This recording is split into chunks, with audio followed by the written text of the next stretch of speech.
Located at the southern tip of Mindanao, Pujada Bay is a U-shaped bay that encloses an area of around 168 square kilometers.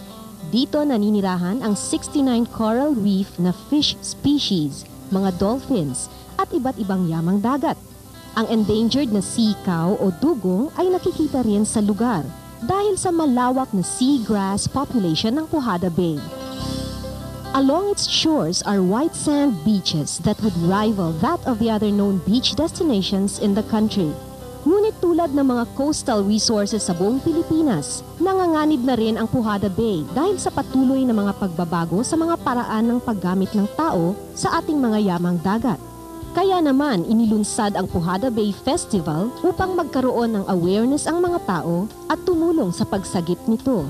Kalinsabay ng festival ang launching ng Coastal Resource Management Plan of MATI upang lalong mapagtibay ang kasunduan ng iba't ibang ahensya ng pamahalaan and local government to conserve, preserve, and save Pujada Bay. Sinimula ng festival sa pamamagitan ng isang misa at fluvial float parade na sinalihan ng mga fishing vessels at bangka ng iba't ibang barangays ng MATI.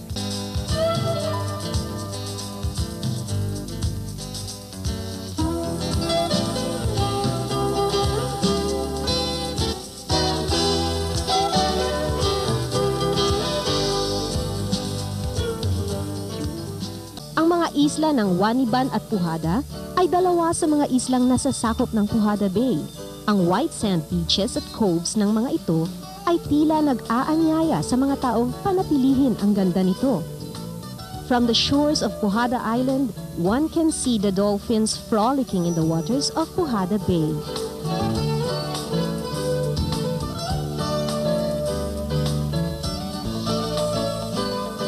Tinatago pa palang sikreto ang Pujada. Ito ay isang sandbar na naglalaho kapag high tide at kitang-kita naman kapag low tide. Tinatawag nila itong Oak Island. Napakaputi ng buhangin nito at isa siyang tanawin na nagbibigay inspirasyon sa mga tao na kapag maayos nating napangalagaan ang ating kapaligiran, ay marami pa tayong mga magagandang tanawin at lugar na makikita.